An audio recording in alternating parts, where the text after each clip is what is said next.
Okay, so this is a video showing you the shortcuts you can use on the Rally test to answer the questions. Here we're asked, okay, they want to find the slope, which is the same thing. They could say derivative of a function at a given x value.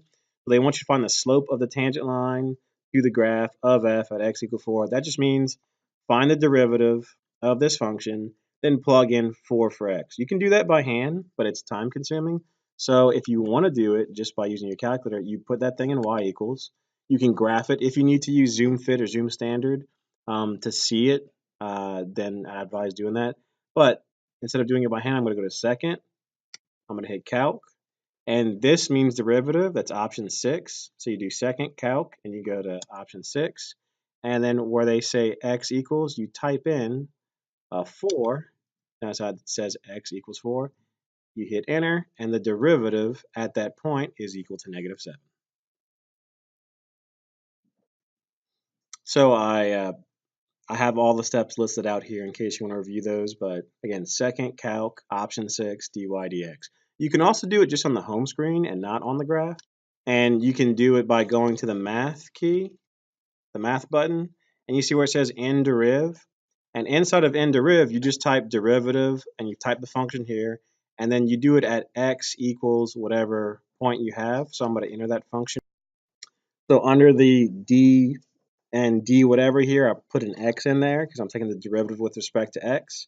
I put the function inside the parentheses, and I specifically want to find the derivative when x equals 6. When x equals 4.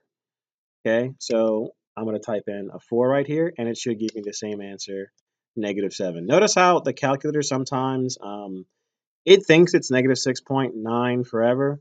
Your calculator is doing an estimate with this, but the true answer is actually -7 if you do it by hand. So I have those steps listed out for you right here. Math, option 8, put the x in there, and then put the function and then the x value inside that last box. So that's finding the derivative at a point, or the slope of a tangent line at a point.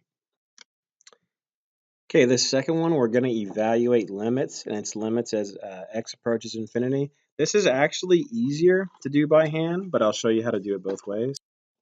One thing to note when you're looking at polynomials and you're taking the limit, particularly as x approaches infinity, only the highest powers matter. So we can use a little exponent rule. When you're dividing, you subtract the exponents. And we can also simplify the -2 and the negative. So when we simplify that, now you can't really plug infinity in there, but I'm going to do it anyway. So you get 1 over 2 and then times infinity squared. Now that's going to be a huge number. If you take 1 and you divide by infinity, if you take 1 and divide by a really big number, what you get is a really small number. So you get practically 0. That's the way to do it by hand. You can do this on your calculator. Now, when I do it on my calculator, I'm going to type in the whole function, but really, I don't even have to put this x term, the 2x squared, the 2 term, because they're not going to matter. But just to show you that I still get the same answer of 0 doing it by hand, we basically want to just evaluate this at really large x values. So a good way to do this, you could do it graphically, but you could also go to your table and set it up to where you're independent. It asks for a value, and I went second window to get there, and then I go to second graph. And inside of my x values, I want to put a number that's close to infinity. So 1 is not big. You can't do 1 because it actually gives you an error. 2 or 3, it's like, okay, those numbers are not even close to infinity, but how about 99? Okay, notice how I get something and then e to the -5. That's scientific notation. That's 5.1 times 10 to the -5. And if I go 999, you notice that the e is now -7. Let me just do practically infinity, right? And not really. You can't get to infinity. But notice how it's something times 10 to the -23rd. That's a tiny, tiny number.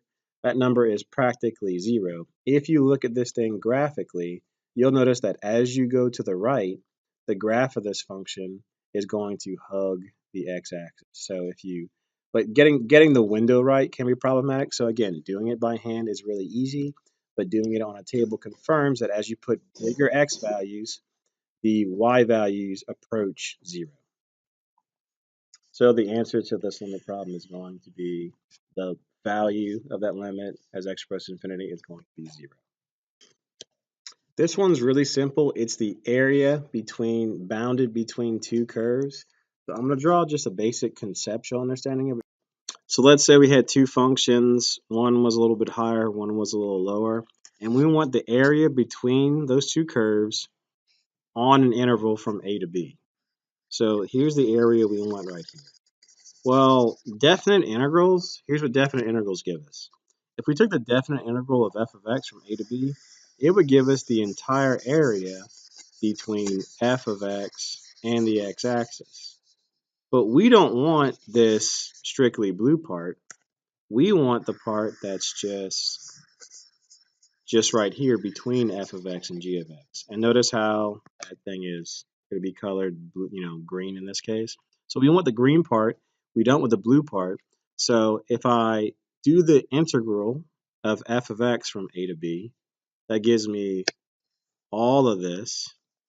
Then if I subtract the area under the curve with a definite integral from a to b of g of x, it takes this part out, and then it gives me just the area between the curves. So in general, the area between the curves is you take the top function minus the bottom function, and you just integrate that from the beginning to the end, and that will give you the area between the curves. Now it's really easy when they're just one's always bigger and one's always smaller.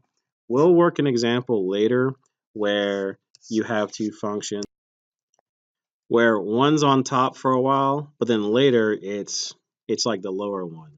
And the way to do this is, to do this first part of the integral, let's highlight that one in blue.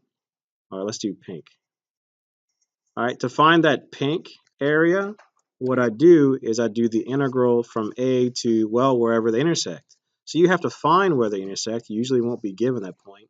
So if I go from A to C, which is the point between where they intersect, I integrate f of x minus g of x for that. And then to find the area of this green part, well, I don't do f of x minus g of x, because g of x is now the top and f of x is now the bottom.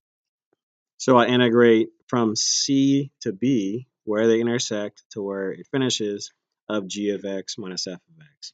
So however many times they intersect, you have to separate them into that many times plus one integral. So if they actually cross twice, so let's say it was really complicated, if you had curves like this, you'd have to do, okay, this one, I'd integrate from here to here, but then I'd integrate from this intersection to the second intersection, but I'd swap the order.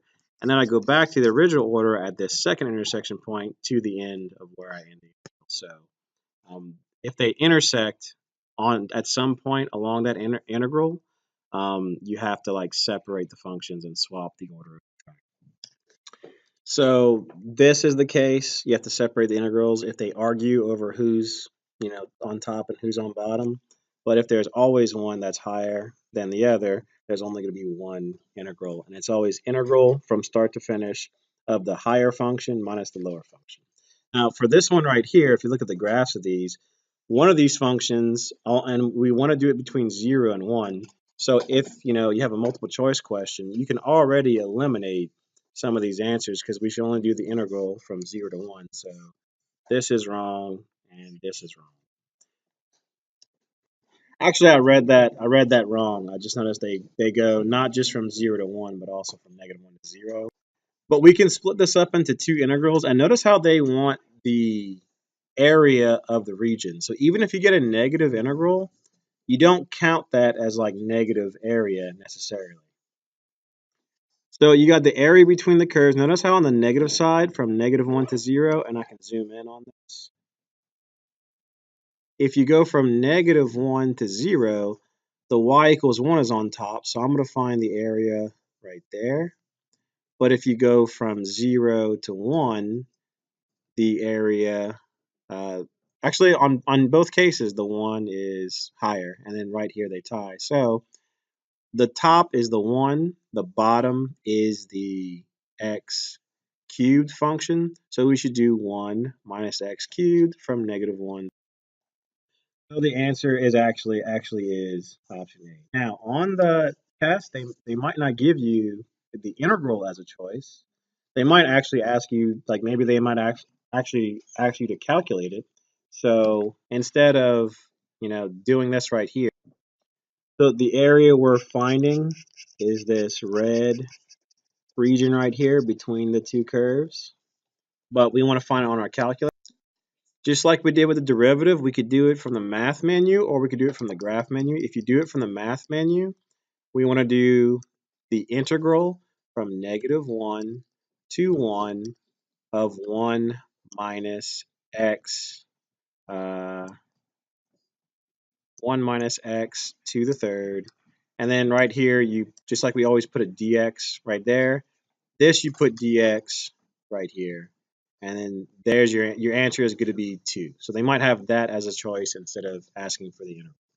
The other way you could do it, and instead of doing in the math menu, you can find the area under the curve you can go to the graph of this function. And yes, I know it's a graph of a different function, but like we're doing this, we're combining those two functions into one difference. You can go second, calc, and then option 7, and you go from -1 to 1, and you still get an area of 2. It's possible your calculator would sometimes put 1.999 or 2.0001, but your calculator is just silly sometimes. It does it in a certain way that is actually an approximation. So always just round the answer if it does give you. So the area of that region is 2. And notice that even though if you look at, if I zoom in on this part right here, this part of the region is kind of like a negative area, like the value of the integral right there is negative, but we want to find like um, we want to find the total area, so you don't count that as like negative area in that case. And you'll notice here that we're always above the x-axis, so we don't have to worry about that. We don't have to worry about that at all. If ever you're trying to find the area of a region and some of it is below the x-axis, then just like we broke up this integral, you have to break up your integral anytime it has a y-intercept. So, we'll probably get to a case of that. But in general, the area between two curves is the start of the integral all the way to the end of the integral, and it's your high one minus your low one. And if they switch positions, then you have to break up the integral into a separate. Now, let's say you have a question where most of the answers are in terms of pi. Well, your calculator doesn't give you an answer in terms of pi. It'll give you a decimal. So there's a way to work around that. Let's just enter this in our calculator using, again, I could use the graph and I could do second calc derivative, but let's just do option math. And let's go to math, and option 9 is integrals, 8 is derivatives, 9 is integrals. And let's just enter that in. So I'll put my start and ending limit. For my fraction, I use alpha y equals to just make it look exactly like it. And whenever they integrate with respect to t, but we're not going to do that. We're always going to use x as our variable. So even though they have, dt and they have a t variable, always use x as your variable. Well, when we calculate that, oh no, we get a decimal. Well, you could reverse engineer that and just enter each of these into your calculator. So you could just guess and check which one is pi, but here's a better way to do it. Divide the pi out. So I'm going to divide this answer by pi. And guess what? I get 0.5, which is 1/2. So that means the answer is 1/2 pi. The other thing you can do is just go down the list, enter each of these into your calculator until one of the choices gives you 1.57. But dividing by pi is a